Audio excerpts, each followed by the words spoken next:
My name is Beryl Williams, and at 67 years old, I never expected to be fighting for my place in my own family. Last Sunday, at my precious granddaughter Lily's baptism, surrounded by flowers and family in that beautiful old church, my daughter-in-law Amanda leaned close as I tried to see my grandbaby. Her smile never wavered as she whispered words that cut like glass. Maybe it's time you step aside and let real family handle this. Before I tell you how I responded to those cutting words, let me know where you're watching from, and subscribe if you've ever felt pushed aside by family. Life before this conflict was different. 5 years ago, I lost my husband James after 42 wonderful years of marriage. The grief was overwhelming, but I found comfort knowing he had left us financially secure.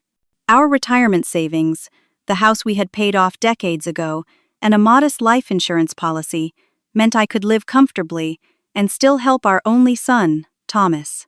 Thomas and I had always been close.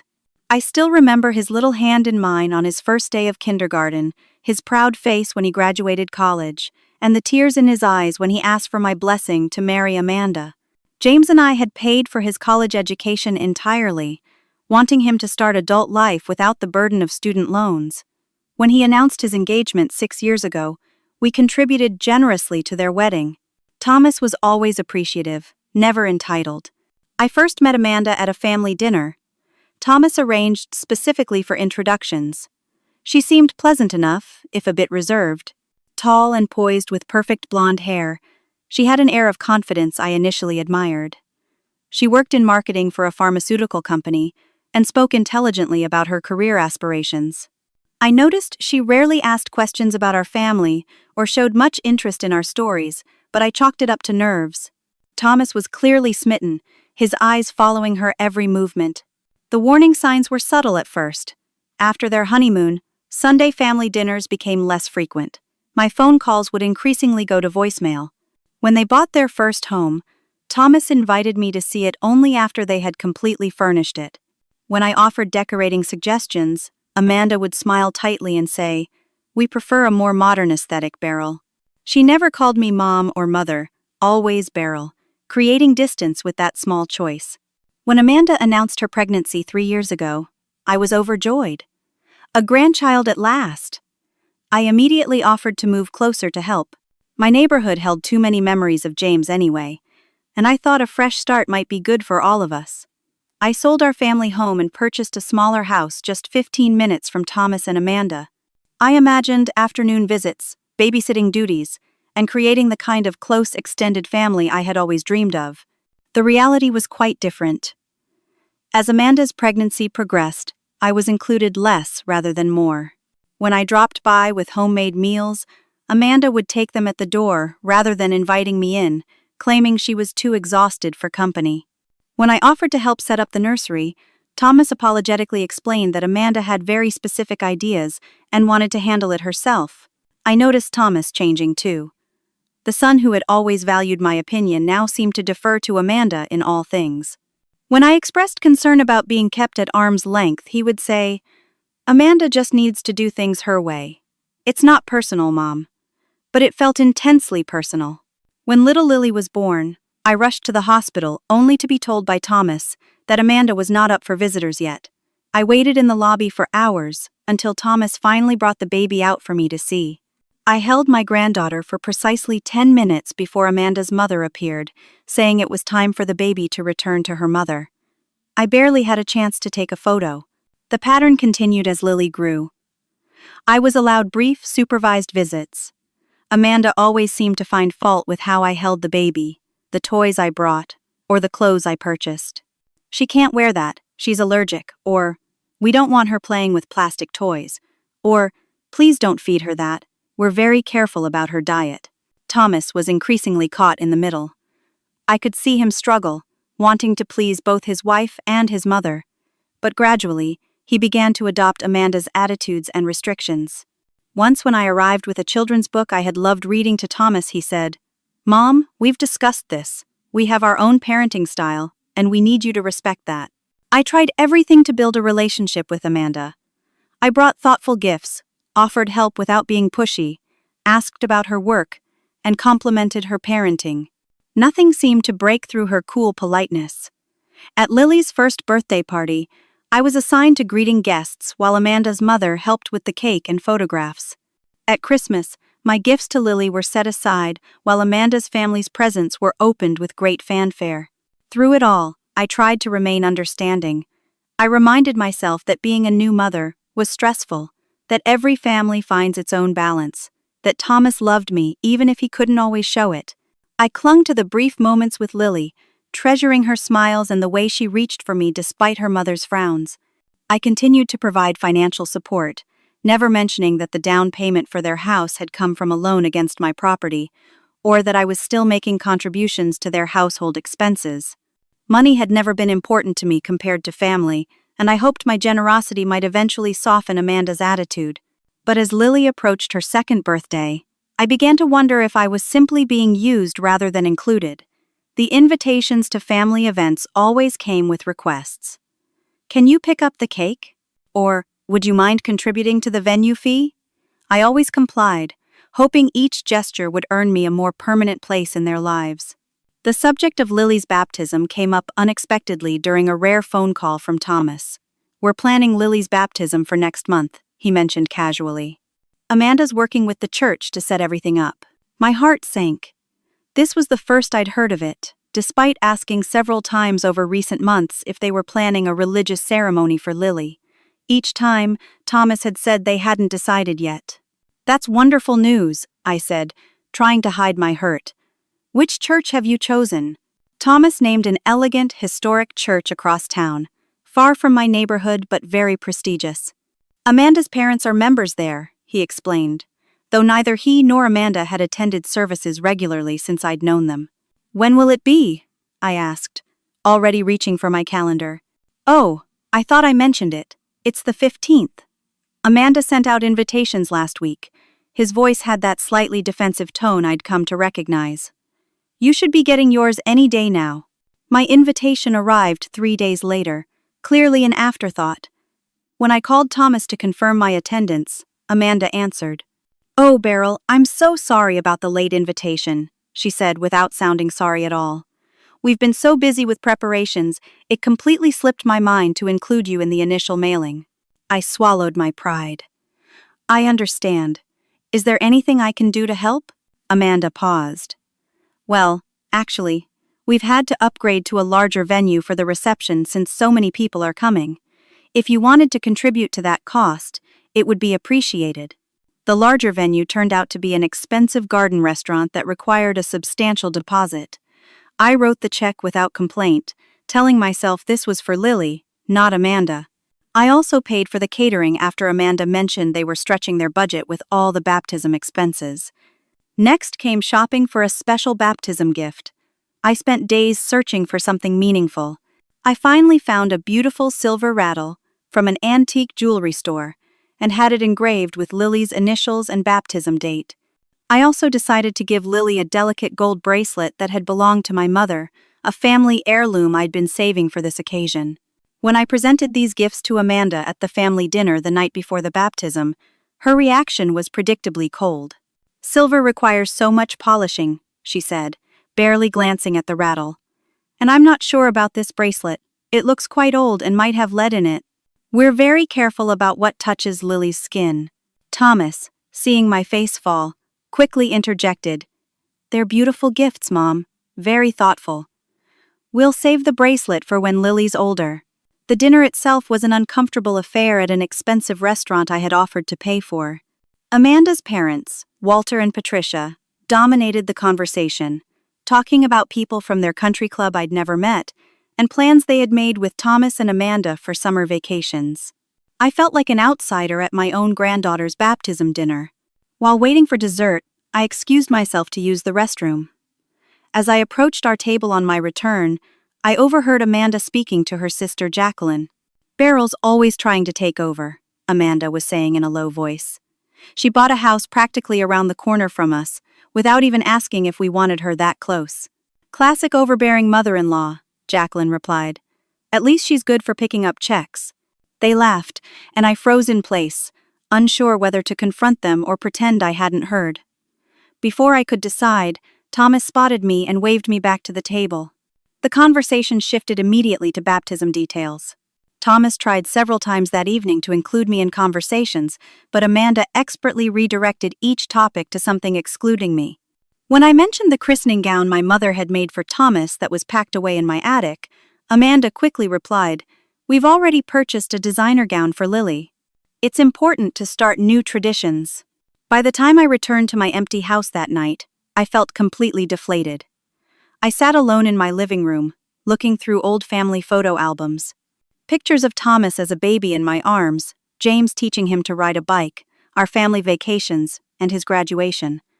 I traced his smiling face in the photos and wondered how we had arrived at this point. I pulled out the christening gown I'd mentioned, carefully preserved in tissue paper. James and I had both worn it, as had Thomas. 4 generations had been baptized in this handmade gown. Now it would remain in its box, another tradition discarded. I cried myself to sleep that night, wondering if I had any place at all in my granddaughter's life. The morning of the baptism, I woke early and took special care with my appearance. I chose a conservative pale blue dress Amanda had once complimented, styled my silver hair carefully, and applied subtle makeup. I wanted to look perfect, to give Amanda no reason for criticism. The small pearl necklace James had given me on our 30th anniversary completed my outfit. I touched it for courage before leaving the house.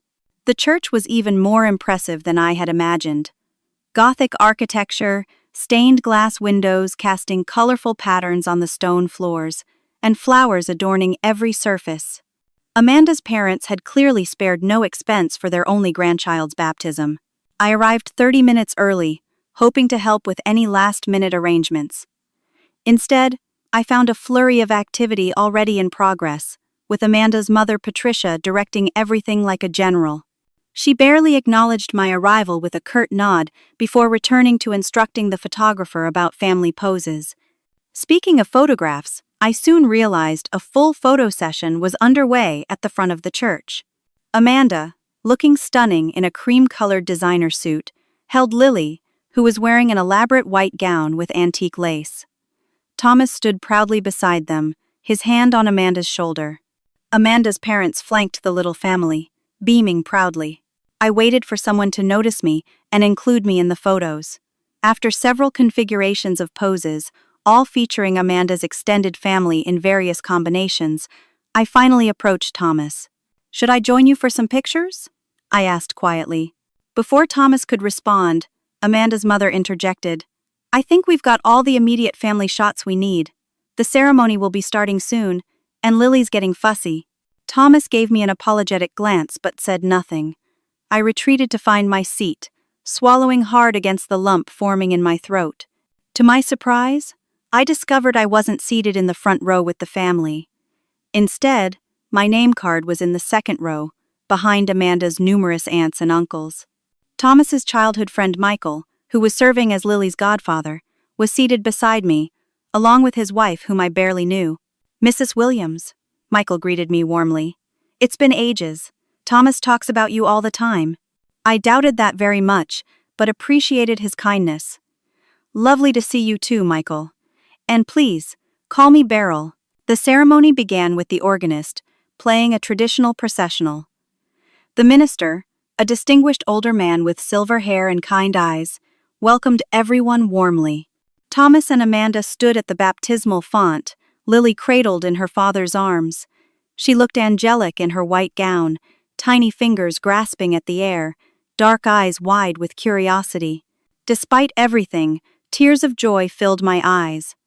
This was my granddaughter's special day, a celebration of her place in the faith community. Whatever tensions existed between the adults shouldn't matter. This was about Lily. The minister spoke about the responsibility of parents and godparents in raising a child in faith. He talked about the wider church family supporting them on this journey. I found myself nodding along, thinking about how I could contribute to Lily's spiritual upbringing despite the barriers Amanda had erected. When the time came for the actual baptism, everyone gathered closer to the font. I stood and moved toward the aisle, wanting a better view of this precious moment. Several of Amanda's family members moved forward as well, and I found myself in the second ring of family surrounding the font. I couldn't see clearly past Amanda's father's broad shoulders, so I took one step to the side, trying to catch a glimpse of my granddaughter as the minister prepared to pour the water. That's when it happened. Amanda's eyes locked with mine, her expression momentarily hardening before she composed her features into a smile that never reached her eyes. She shifted Lily in her arms, deliberately turning so I could see my granddaughter's face, and leaned slightly in my direction. "Maybe it's time you step aside and let real family handle this," she whispered, her voice low enough that only I could hear. The words hit me like a physical blow. Real family. After everything I had contributed, everything I had sacrificed, I wasn't considered real family. I was an outsider, tolerated only for what I could provide. I stumbled backwards, nearly losing my balance. Michael's wife caught my arm, concern in her eyes. "Are you all right?" she whispered. I nodded automatically, unable to speak past the tightness in my throat. Mumbling an excuse, I retreated to the back of the church, finding a seat in the last pew where I could compose myself.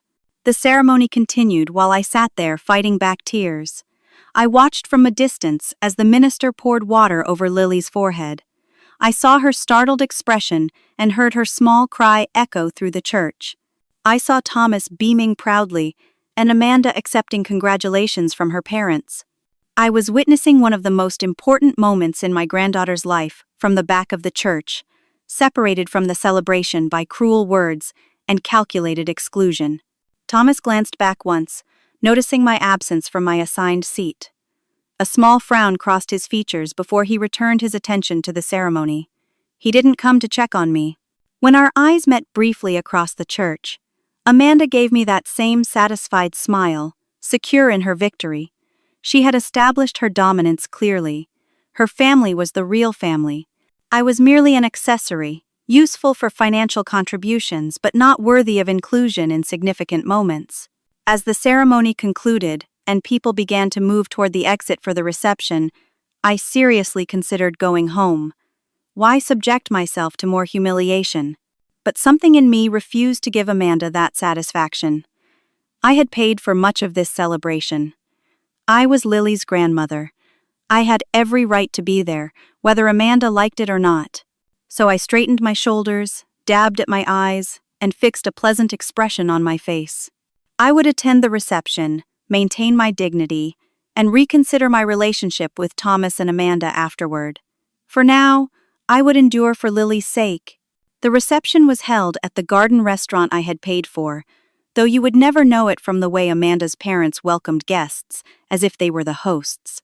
The venue was stunning, with flowering trees surrounding an elegant patio, white linen tablecloths on round tables, and centerpieces of lilies and roses. A string quartet played softly in the corner, and waitstaff circulated with champagne and hors d'oeuvres. I looked for my name among the place cards at the main family table. Unsurprisingly, it wasn't there. Amanda's parents occupied the seats of honor beside the new parents and baby. Even Amanda's sister and her husband had places at the head table, along with the godparents.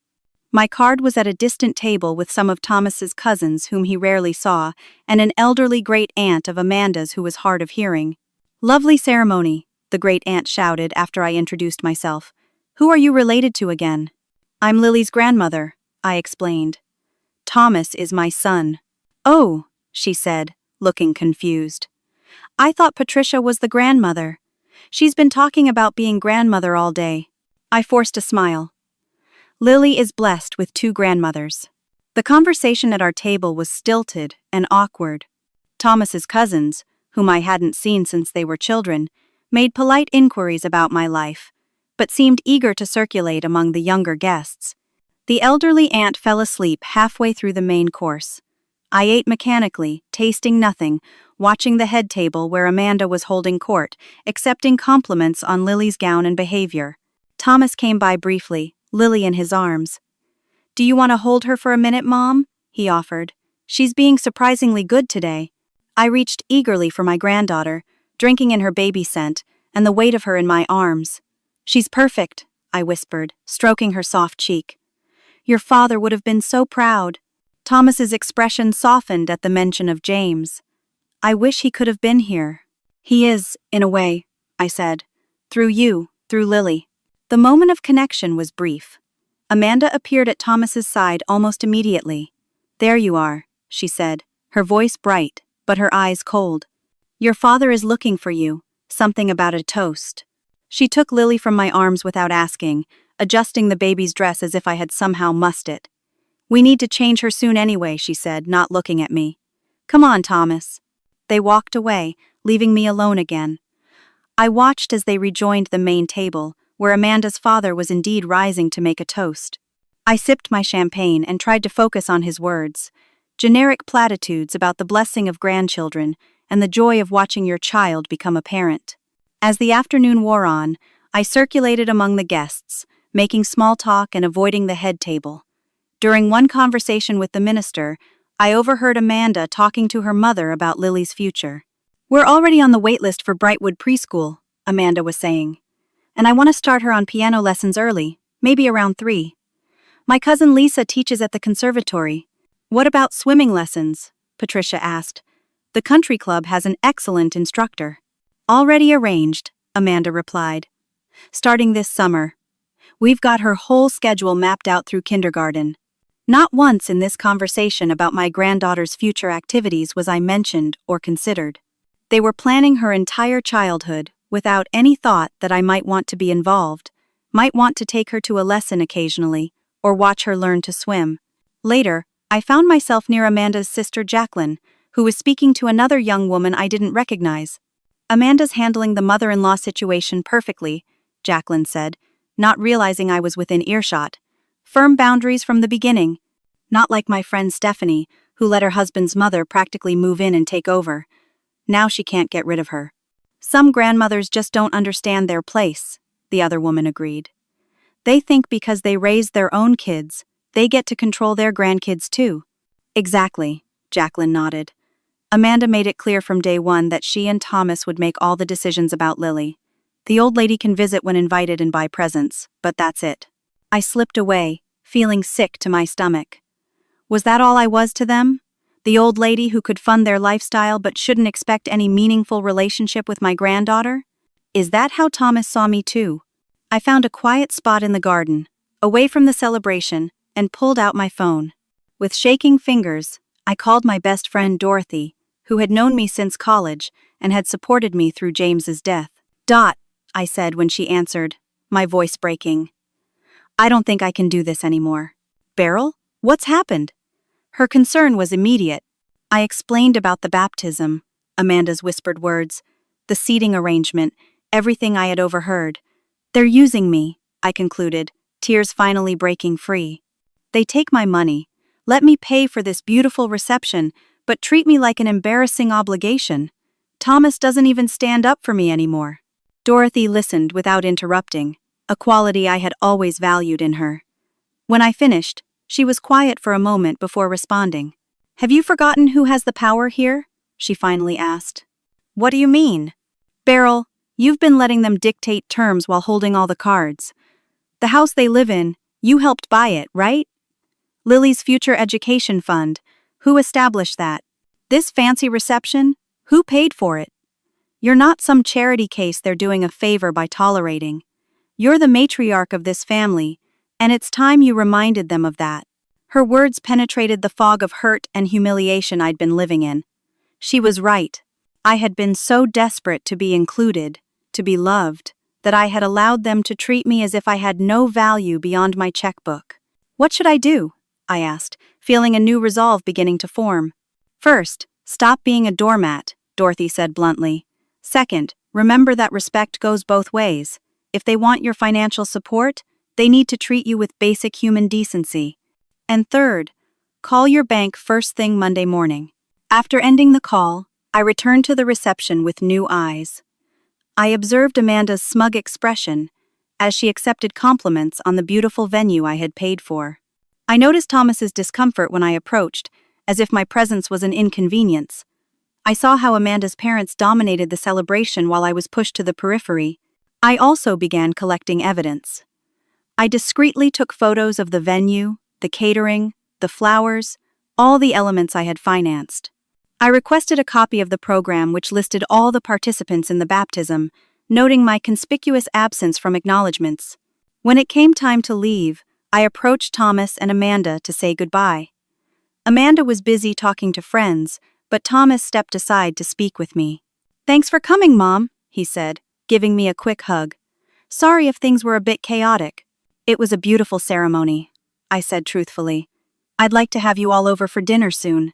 Next weekend, perhaps?" Thomas looked surprised but pleased. "That would be nice. I'll check with Amanda and let you know." I kissed his cheek and left, my decision solidifying with each step. It was time to re-establish my place in this family, not through pleading or purchasing affection, but through clear boundaries and expectations. I would no longer be the ATM they occasionally visited when funds ran low. The call to the bank would be just the beginning. The morning after the baptism, I woke with swollen eyes, but a clear mind. The hurt was still there, a dull ache in my chest when I remembered Amanda's cruel whisper and Thomas's failure to defend me. But something else had taken root alongside the pain: determination. After making a strong cup of coffee, I sat at my kitchen table with my financial documents spread before me.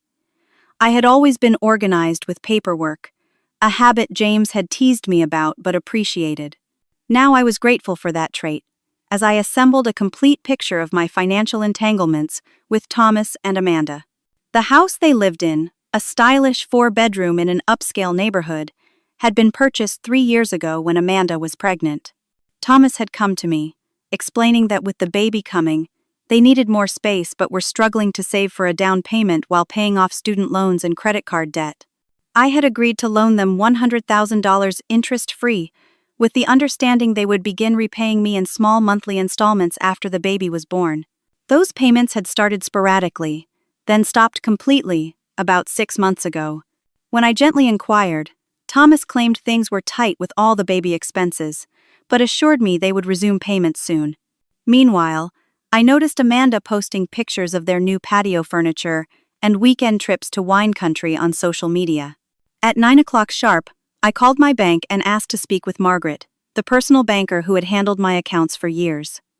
After exchanging pleasantries, I got to the point. "Margaret, I need to check on the status of a personal loan I made to my son Thomas. The funds came from my home equity line." Margaret pulled up the records and confirmed what I already knew. No payments had been received in 6 months, and they had made only 4 payments total in the 2.5 years since Lily's birth. "Would you like us to send a formal reminder notice?" Margaret asked. "Not yet," I replied.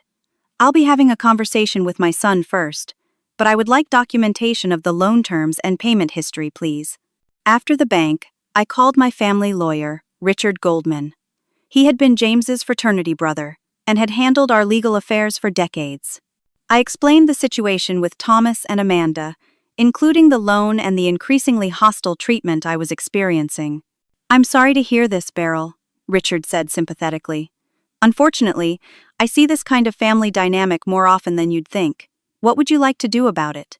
"I established a trust fund for Lily's education after she was born," I explained. "I'd like to modify the conditions of the trust." The trust fund had been generous, enough to cover Lily's college education completely. I had set it up with Thomas and Amanda as co-trustees until Lily turned 25. Now I wanted to add conditions. "I want to require family counseling for access to the funds," I told Richard. Quarterly sessions with a family therapist, documented attendance by both parents and myself, for a minimum of 1 year before any distributions can be made from the trust. Richard whistled softly. "That's certainly within your rights as the grantor. Are you sure this is the approach you want to take? It might create more conflict initially." "I'm sure," I said firmly. "I've tried being the accommodating mother-in-law. I've tried buying my way into their lives. None of it has worked. This is my last resort before I simply withdraw from their lives completely." My third call was to my real estate agent, Sophia. Few people knew that the house Thomas and Amanda lived in was technically an investment property I had purchased years ago. Thomas and Amanda paid rent that was well below market value, another way I had tried to help them financially. "Sophia, I may need to make some changes to the rental agreement for my property on Maple Avenue," I explained. "Nothing immediate, but I wanted to understand my options." Sophia confirmed that as the owner, I could modify the rental terms with proper notice. I could also sell the property if I wished, though I would need to honor the existing lease unless there were violations of the rental agreement. With these pieces of information gathered, I began assembling documentation of all the financial support I had provided over the years, the baptism reception and catering, the monthly contributions to Lily's college fund, the Christmas and birthday gifts, the furniture I had purchased for their home, the car down payment I had given Thomas as a surprise when their old vehicle broke down. The total was staggering. Without intending to, I had enabled their lifestyle while receiving nothing but coldness in return. Later that afternoon, I called Thomas. "Mom, hi," he answered, sounding distracted. "Everything okay?" "Everything's fine," I assured him. "I was just confirming dinner at my house this weekend. Would Saturday at 6 work for you all?" "Oh, right." Thomas sounded like he had forgotten. "Let me check with Amanda. Actually, she's right here." I heard muffled voices as he consulted with Amanda, then he returned to the phone. "Saturday should work. Do you want us to bring anything?" "Just yourselves and Lily," I said warmly. "I'm looking forward to it." After hanging up, I called Dorothy and asked if she would come over earlier that day. "I might need moral support," I explained. "I'll be there at 4, Dorothy promised. "And I'll bring wine. Sounds like we'll need it." The days leading up to Saturday were filled with preparation. I planned a menu of Thomas's favorite foods, things I had cooked for him growing up.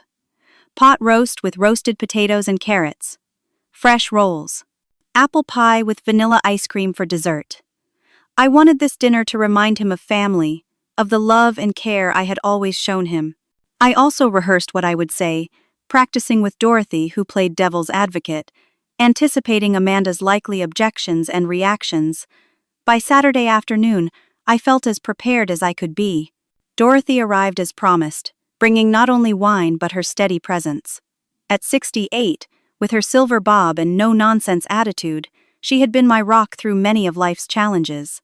She helped me put the finishing touches on dinner, then retreated to the guest room with a book, ready to appear if needed but giving me space to handle this family matter privately. "Remember," she said before disappearing, "you raised a good man. Somewhere under Amanda's influence, that man still exists. Appeal to him, not to the husband who's afraid of upsetting his wife." I nodded, touching the pearl necklace at my throat for courage. James had always said I was stronger than I knew. Today, I would need to prove him right. At precisely 6 o'clock, the doorbell rang.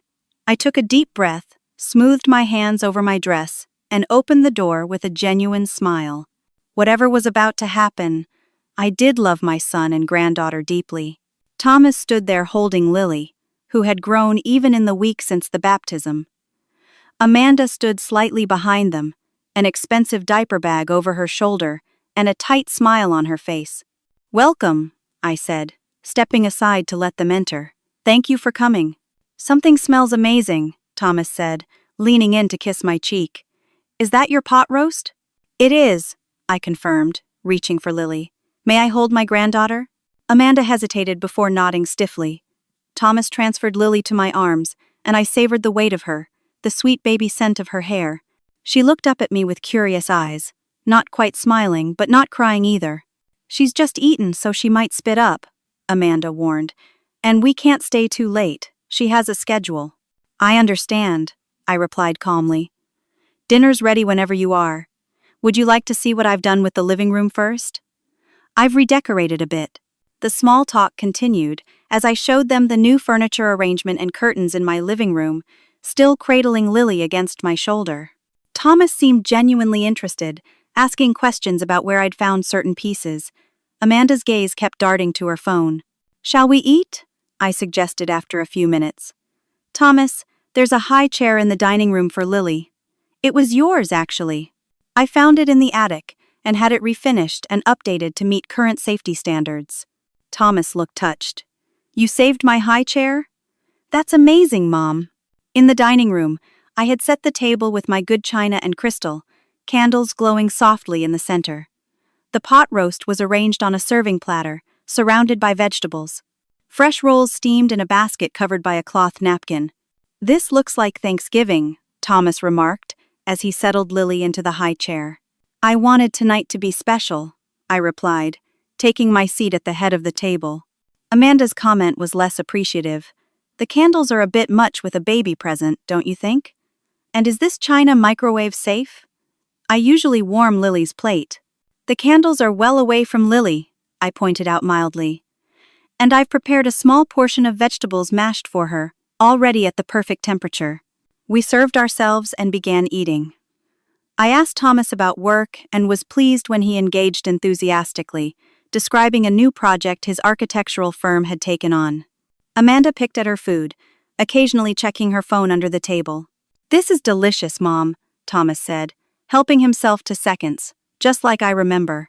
"Thank you," I smiled. "It's nice to cook for family again." Amanda finally joined the conversation. "The vegetables are a bit too seasoned for my taste, and I'm not sure about giving Lily carrots yet. They can cause allergic reactions in some babies." I bit back the retort that Lily was nearly 2 and had surely had carrots before. Instead, I nodded pleasantly. "Just potatoes for her then." The meal continued with this undercurrent of tension. Thomas tried to keep conversation flowing, telling stories about Lily's recent developmental milestones. Amanda alternated between silence and critical comments about the food, my home, or my outdated parenting knowledge. When we had finished the main course, I excused myself to get dessert. "Apple pie is cooling in the kitchen. I'll just be a moment." Instead of heading straight to the kitchen, I detoured to my office and retrieved the folder of documents I had prepared. I returned with the pie and the folder, setting both on the table. "Before dessert," I said, my heart pounding, but my voice steady, "there's something important we need to discuss." Thomas looked up, a flicker of concern crossing his features. Amanda's expression immediately turned guarded. I opened the folder and removed the loan document. "Thomas, do you remember the down payment loan for your house?" He shifted uncomfortably. "Of course, Mom. We've been meaning to talk to you about that. Things have been tight lately, but we're going to start repaying soon. According to the bank," I continued, "you made 4 payments total and then stopped completely 6 months ago. Meanwhile, I couldn't help but notice Amanda's social media posts about your new patio furniture and weekends in Napa Valley." Amanda's face flushed. "You're monitoring my social media? That's invasive." "It's hardly monitoring when you post everything publicly," I replied. "The issue isn't your social activities. It's the fact that you've chosen luxury purchases over honoring your commitment to me." I turned back to Thomas. "I've also brought documentation of the baptism expenses I covered. The venue rental, the catering, the flowers. Over $5,000 total, with no acknowledgement from either of you. Not even a thank you card." Thomas had the grace to look ashamed. "Mom, I'm sorry. We've been so busy with Lily and work. We do appreciate everything you do." "Do you?" I asked quietly. "Because from my perspective, it seems like you only value what I can give you, not who I am to you." I pulled out another document. "This is the trust fund I established for Lily's education. I've modified the terms. From now on, access to these funds will require both of you to attend family counseling with me, quarterly sessions for at least 1 year." Amanda's eyes widened. "You can't do that. That money is for Lily." "It still is," I assured her. "And it will be available to her when she's ready for college, provided her parents are willing to work on having a healthy family dynamic that includes her grandmother." Thomas was staring at me like he'd never seen me before. "Mom, what is this about?" "It's about respect, Thomas. It's about recognizing that I am not just a checkbook. I'm your mother. I'm Lily's grandmother. I deserve better than to be whispered to at a baptism, that I should step aside and let real family handle this." Amanda's face paled. "You heard that?" "I did. Along with your sister's comments about how well you're handling the mother-in-law situation, and how I'm just the old lady who can buy presents, but should otherwise stay out of your lives." Thomas turned to Amanda in shock. "You said that to my mother? At Lily's baptism?" Amanda immediately went on the defensive. "She's always hovering, always trying to take over. She bought a house 15 minutes away, without even asking us. She's constantly buying things for Lily that we don't want or need." "I bought a house nearby because you said you wanted help with the baby," I corrected her. I've only ever tried to support you both, financially and emotionally. In return, I've been systematically excluded from my granddaughter's life. I pulled out one final document. There's one more thing you should know. The house you're living in, it's legally mine. I purchased it as an investment property years ago. You've been paying rent to me that's well below market value. Another way I've tried to help you establish yourselves. Thomas looked stunned. The house is yours? Why didn't you tell me? Because I didn't want you to feel obligated. I wanted it to be just another way I could support you without strings attached. But now I see that my generosity has been taken for granted. Amanda's face had transformed from defensive to furious. So what now? You're going to evict us if we don't let you take over our lives? This is manipulation. No, Amanda, I said firmly. This is boundary setting. I won't be pushed aside from my family and finance your lifestyle. That's not manipulation. It's self-respect. Thomas was breathing heavily, looking between his wife and me. I don't understand how we got here. Mom has done nothing but support us, Amanda. Why have you been treating her this way? Amanda stood abruptly. I'm not having this conversation. You need to choose, Thomas. Your mother or me and Lily. That's the bottom line here. I remained seated, keeping my voice calm. I'm not asking him to choose, Amanda. I'm asking for respect. There's a difference. Thomas seemed to snap. Years of quietly accommodating his wife while watching his mother be mistreated finally reached a breaking point. Enough, he shouted, startling Lily, who began to cry. He picked up his daughter, soothing her automatically while facing Amanda. Mom has been nothing but generous to us. She helped us buy our house. She's established a college fund for Lily. She paid for the baptism you insisted on having at the most expensive church in town, and you've treated her like an unwelcome intruder. Amanda grabbed her purse. I'm leaving. You can deal with your mother and her guilt trips. I'll be at my parents'. Amanda, wait, Thomas called, but she was already storming toward the door. He looked torn, clearly accustomed to following when she walked out. Let her go, I said gently. Give her time to cool down. We have things to discuss. After a moment's hesitation, Thomas nodded. He returned to his seat, still holding Lily, who had calmed and was now playing with his tie. I had no idea it was this bad, he said quietly. I knew things were tense between you two, but I thought it was just normal mother-in-law stuff.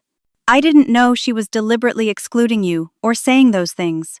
Would it have made a difference if you had known? I asked. He looked down at Lily, then back at me. I want to say yes, but honestly, I don't know. I've gotten used to keeping the peace by giving Amanda what she wants. It was easier than fighting. Easier for whom? I asked. Not for me, and ultimately not for Lily either, who deserves to know her grandmother. Thomas nodded slowly. You're right, I've been a coward. I saw how she was treating you and I did nothing because I was afraid of her reaction. I'm so sorry, Mom. The simple apology, the first acknowledgement of how much I'd been hurt, broke something open inside me. Tears filled my eyes. I just want to be part of your lives, Thomas. Real part, not just the bank. I know, he said, reaching across the table to take my hand. And you deserve that. We'll figure this out. I'll talk to Amanda when she's calmer. Maybe the counseling idea isn't bad, actually. We could probably use it. We talked for another hour, clearing the air about many misunderstandings. Thomas admitted he'd felt suffocated by Amanda's controlling nature too, but hadn't known how to address it. He acknowledged that their financial situation wasn't as dire as they'd claimed. They had prioritized a certain lifestyle over repaying my loan. I need to find Amanda, he finally said, looking at his watch. Lily needs to get to bed, and I need to make sure Amanda's okay. This has been a lot for everyone. I nodded, understanding. Take some pie for her, I suggested, packaging up 2 slices. It might help sweeten the conversation. As he prepared to leave, Thomas hugged me tightly. I promise things will change, Mom. I can't guarantee Amanda will come around quickly, but I'm going to insist on more respect for you. You're my mother and Lily's grandmother. That matters. I kissed his cheek and then Lily's forehead. That's all I've ever wanted.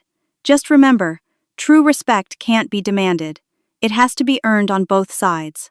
I'm willing to respect Amanda's role as Lily's mother if she'll respect mine as your mother and Lily's grandmother. I'll make her understand, Thomas promised. And about the loan and the house, I'll make sure we start repayments immediately. After they left, Dorothy emerged from the guest room. Well, how did it go? I sank onto the sofa, emotionally exhausted but oddly peaceful. Amanda stormed out. Thomas finally saw what's been happening. It's a start. Dorothy sat beside me, pouring us each a glass of wine. It's more than a start. It's a turning point. I raised my glass in a small toast. To standing up for myself. Better late than never. To boundaries, Dorothy countered, and to whatever comes next. Whatever came next was uncertain, but for the first time in years, I felt hope that my relationship with my son and granddaughter might be salvaged. Even if Amanda never warmed to me, at least Thomas now understood what was at stake. That alone was victory enough for one evening. 2 weeks passed without word from Thomas or Amanda. I resisted the urge to call, giving them space to process everything that had happened at our dinner confrontation. It was the hardest kind of patience, but I knew pushing would only make things worse. I kept myself busy, having lunch with Dorothy, attending my book club, and volunteering at the local library reading to children. Each activity helped, but none fully distracted me from the worry that I had permanently damaged my relationship with my son by finally standing up for myself. On the 15th day after our confrontation, my doorbell rang unexpectedly.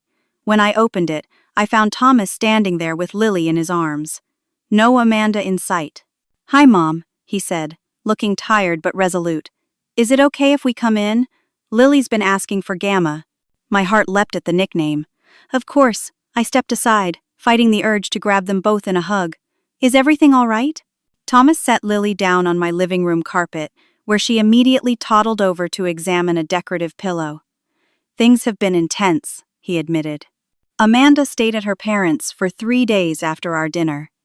We've been talking a lot since she came home." I nodded, giving him space to continue.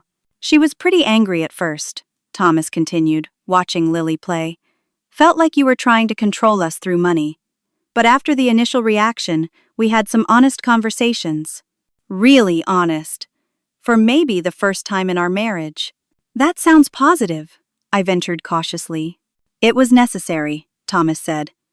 "I told her how I felt torn between you two for years, how unfair it's been to watch her push you away when you've done nothing but support us. She didn't take it well at first, but eventually she admitted some things about her own family background that help explain her behavior." He paused as Lily brought the pillow to show him. "Yes, that's very pretty, sweetie," he said before turning back to me. "Anyway, Amanda has agreed to try family counseling. Not just because of the trust fund, but because we both recognize there are issues we need to address if we want a healthy family dynamic." Relief flooded through me. "I'm so glad, Thomas. I know it won't be easy, but it's a start." "It is," he agreed. "And one more thing. I've arranged for automatic payments to your account for the loan repayment. The first one went through yesterday." "Thank you," I said, meaning it. The money itself wasn't as important as the acknowledgement of the debt and the respect it represented. "Would you like to keep Lily for an hour while I run some errands?" Thomas asked, changing the subject. "It would help me out, and she's been asking about you." It was the first time either of them had offered to let me watch Lily alone. "I'd love that," I said, trying not to show how significant this small gesture was. After Thomas left, I had a magical hour with my granddaughter. We read books, played with soft blocks, and I showed her how to water the African violets on my windowsill, her little face serious with concentration. When Thomas returned, I half expected him to inspect Lily for signs of mishandling, as Amanda would have done. Instead, he simply asked, "Did you two have fun?" "We did," I confirmed, reluctant to see them go. "Maybe we could make this a regular thing," Thomas suggested. "An hour or two every week? It would give Amanda some time to herself, and you and Lily could develop your relationship." "I'd like that very much," I said, my voice thick with emotion. True to his word, Thomas brought Lily the following week, and the week after that, each visit lasted a little longer than the previous one. Amanda didn't come along, but she sent Lily's favorite snacks and toys, a small olive branch I gratefully accepted. 1 month after our confrontation dinner, we had our first family therapy session. I arrived early, nervously waiting in the tastefully decorated reception area of Dr. Karen Finley's office. Thomas and Amanda arrived just before our appointment time, Amanda looking tense but determined. That first session was difficult. Dr. Finley established ground rules for communication, then asked each of us to describe our perspective on the family conflict without interruption from the others. I spoke of my longing to be included in my granddaughter's life and the hurt of being pushed aside. Thomas described feeling caught between two strong women he loved. Amanda's contribution was the most revealing. I grew up with grandparents who criticized everything my mother did, she explained, not looking at either of us. They undermined her constantly, made her feel inadequate as a parent. When I had Lily, I swore no one would do that to me. So maybe I've been oversensitive, seeing threats where there weren't any. It wasn't an apology, but it was insight, and I appreciated it for what it was. Dr. Finley guided us through exercises in active listening and helped us establish clear expectations and boundaries. We left with homework. I was to write a letter to Amanda, expressing my wishes for our relationship without accusations, and Amanda was to make a list of ways I could be involved in Lily's life that felt comfortable to her. The sessions continued weekly at first, then bi-weekly, as we made progress. There were setbacks, of course. A particularly difficult session centered around the house ownership revelation, with Amanda feeling deceived and manipulated. But Dr. Finley helped us work through each issue methodically. Gradually, I learned to respect Amanda's boundaries as a mother. I stopped bringing gifts without checking first, asked before offering parenting suggestions, and gave them space when requested. In return, Amanda began including me in more family activities. A Sunday dinner here, a trip to the park there, small steps, but meaningful ones. Thomas grew stronger through the process too, no longer allowing himself to be caught in the middle. He would gently correct Amanda if she slipped into old patterns of exclusion, and he reminded me when I overstepped. He became the bridge between us, not by absorbing tension, but by helping us communicate more effectively. 6 months after our confrontation dinner, we had reached a comfortable détente. I had regular scheduled time with Lily, both alone and with her parents present. We celebrated holidays together, without the underlying tension that had previously marred such gatherings. Amanda and I would never be best friends, but we had developed a mutual respect that made family functions pleasant rather than stressful. The real breakthrough came unexpectedly. One evening as Thomas and Amanda were picking up Lily, after I had watched her for the afternoon, Amanda lingered after Thomas took Lily to the car to adjust her car seat. "Beryl," she said hesitantly, "I've been meaning to ask you something." I braced myself, unsure what was coming. "Yes?" "Lily has been having these tantrums lately. Nothing I try seems to work. Thomas mentioned you had some special technique that worked with him when he was little. I wondered if you might share it." The request for parenting advice, something she had rejected so adamantly in the past, felt monumental. I described the simple method I had used with Thomas, involving redirection and comfort rather than confrontation. Amanda listened intently, asking questions without defensiveness. "Thank you," she said when I finished. "I appreciate your experience." "You're a good mother, Amanda," I told her sincerely. "Lily is lucky to have you." Something shifted between us in that moment. A wall came down. Not completely, but significantly. From then on, Amanda occasionally sought my input on parenting challenges, always making it clear that she would make the final decision but valuing my perspective nonetheless. By Lily's 2nd birthday, our family dynamic had transformed. I was invited to help plan the party, my suggestions considered alongside Amanda's parents' ideas. At the celebration itself, I was seated next to Thomas and Amanda at the main table, acknowledged in Amanda's thank you speech, and included in all the family photographs. Most telling was a small moment near the end of the party. Amanda, noticing I hadn't gotten a picture alone with Lily, voluntarily took my phone and said, "Let me get one of just you two." The resulting photograph, Lily on my lap with both of us beaming, became my phone wallpaper and most treasured image. The financial aspects of our relationship normalized too. Thomas and Amanda steadily repaid the loan, sometimes with extra payments when they could afford it. We renegotiated the rental agreement for their house to reflect a fair market value, with the understanding that they would eventually purchase it from me when they were ready. The trust fund conditions remained in place, but felt less like leverage and more like an investment in our family's emotional health. Looking back on that painful baptism day, I can hardly believe how far we've come. The woman who whispered for me to step aside now makes space for me at the table. The son who once avoided conflict now stands firmly for what's right. And I have learned that standing up for myself doesn't mean standing alone. Family worth having respects your place at the table. Sometimes you need to remind them of your value, not just with love, but with clear boundaries. That quiet call to the bank wasn't about the money, it was about reclaiming my dignity. In doing so, I didn't lose my family as I feared. Instead, I found a healthier, truer version of it. If you've ever felt pushed aside by family, remember that your worth isn't determined by their treatment of you. Sometimes the strongest love requires the courage to say enough. Have you ever had to stand up to family for your own well-being? Share your story in the comments below. And if this resonated with you, please hit that like and subscribe button so others in similar situations can find this message. Thank you for joining me today. And remember, it's never too late to reclaim your place at the table.